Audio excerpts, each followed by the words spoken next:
شروع اللہ کا نام لے کر جو بڑا مہربان نہایت رحم والا ہے۔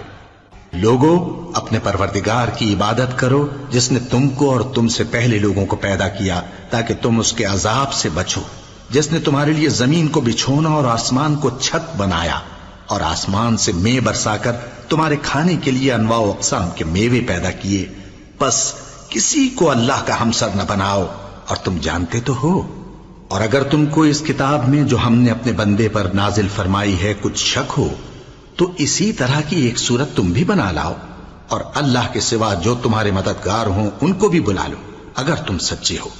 پھر اگر ایسا نہ کر سکو اور ہرگز نہیں کر سکو گے تو اس آگ سے ڈرو جس کا ایندھن آدمی اور پتھر ہوں گے اور جو کافروں کے لیے تیار کی گئی ہے۔ اور جو لوگ ایمان لائے اور نیک عمل کرتے رہے ان کو خوشخبری سنا دو کہ ان کے لیے نعمت کے باغ ہیں جن کے نیچے نہریں بہہ رہی ہیں، جب انہیں ان میں سے کسی قسم کا میوہ کھانے کو دیا جائے گا تو کہیں گے یہ تو وہی ہے جو ہم کو پہلے دیا گیا تھا، اور ان کو ایک دوسرے کے ہم شکل میوے دیے جائیں گے اور وہاں ان کے لیے پاک بیویاں ہوں گی اور وہ بہشتوں میں ہمیشہ رہیں گے۔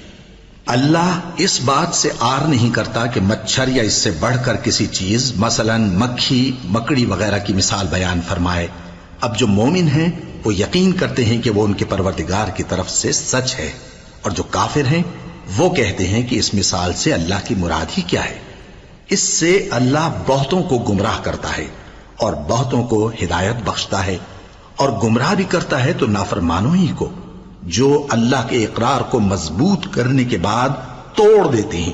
اور جس چیز یعنی رشتہ قرابت کے جوڑے رکھنے کا اللہ نے حکم دیا ہے اس کو قطع کیے ڈالتے ہیں اور زمین میں خرابی کرتے ہیں، یہی لوگ نقصان اٹھانے والے ہیں۔ کافرو، تم اللہ سے کیوں کر منکر ہو سکتے ہو جس حال میں کہ تم بے جان تھے تو اس نے تم کو جان بخشی، پھر وہی تم کو مارتا ہے، پھر وہی تم کو زندہ کرے گا، پھر تم اسی کی طرف لوٹائے جاؤ گے۔ وہی تو ہے جس نے سب چیزیں جو زمین میں ہیں تمہارے لیے پیدا کی، پھر آسمانوں کی طرف متوجہ ہوا تو ان کو ٹھیک ٹھیک 7 آسمان بنا دیا، اور وہ ہر چیز سے خبردار ہے۔